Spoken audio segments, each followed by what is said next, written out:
He showed up at my gate at sunset.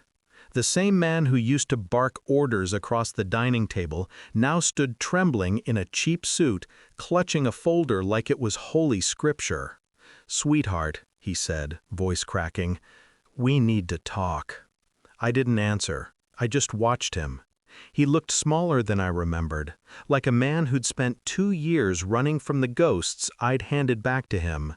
2 years ago, I was his obedient daughter, the quiet one who studied hard, smiled at the right people, and stayed out of the family's business matters. When he told me he'd found me a husband, I said nothing at first. That's what daughters in our family did, obey. But then I read the name, Martin Hale, a man whose first 2 wives had died accidentally in less than 5 years.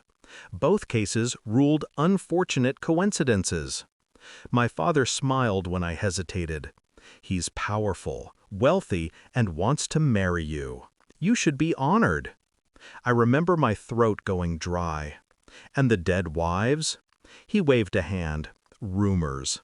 The world envies successful men." That's when something inside me snapped, but not the way he expected. I didn't scream. I didn't beg. I simply smiled and said, "Of course, Father." It started with the files in his office. He'd forgotten how curious I used to be as a child, how I'd memorized the sound of his safe unlocking.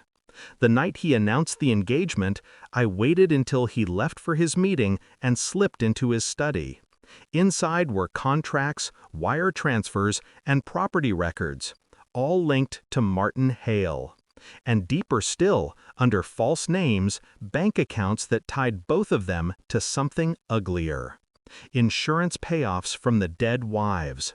Shares in companies registered under shell corporations that matched addresses from my father's firm. My father wasn't marrying me off for alliance. He was laundering blood money.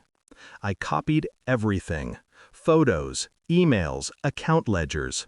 Every piece of rot he'd built his life on.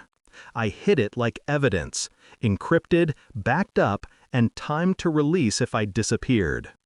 Then I smiled my way through every family dinner, pretending to be his perfect daughter again. I waited. The engagement party was my stage.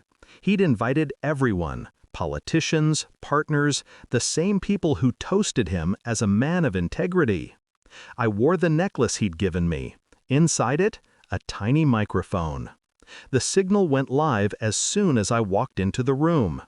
When Martin raised his glass to toast our future, I raised mine too. "To the past," I said. The projector behind me flickered to life. Emails, bank records, insurance payouts from dead wives, photos of my father and Martin at offshore villas. The room went silent. My father's face drained of color as his empire cracked under the weight of his own secrets. He lunged at me, shouting that I was insane.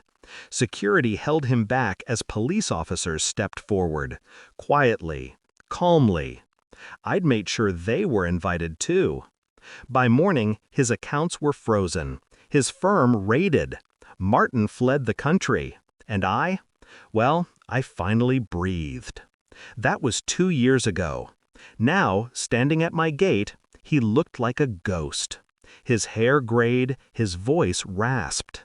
He said he'd forgiven me, that he wanted to reconcile. Then he handed me the folder. Court papers. A petition claiming I was mentally unfit and needed supervision. He wanted control of me again, through the system this time. "You've lost everything," I said, "and now you want to drag me down with you?" He smiled faintly. "You're still my daughter." I leaned closer. "No, Father. I'm the consequence you created." He didn't know that while he was trying to rebuild, I'd already planted the final nail. I'd tracked Martin Hale. He was hiding under a new name in Costa Rica. I sent the files, everything, directly to international investigators. And, of course, included my father's signature on every transfer.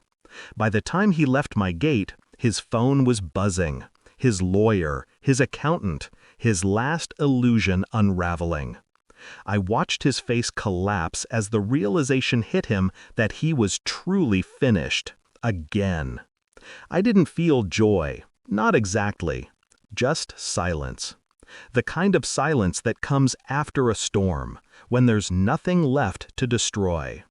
He turned back once, eyes hollow. "Why?" he whispered.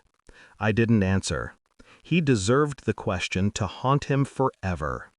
As his car disappeared down the road, I finally exhaled. 2 years ago, he tried to sell me to a murderer. Now, he's the one begging for mercy. And me? I'm done being anyone's daughter. I'm the one who survived them all.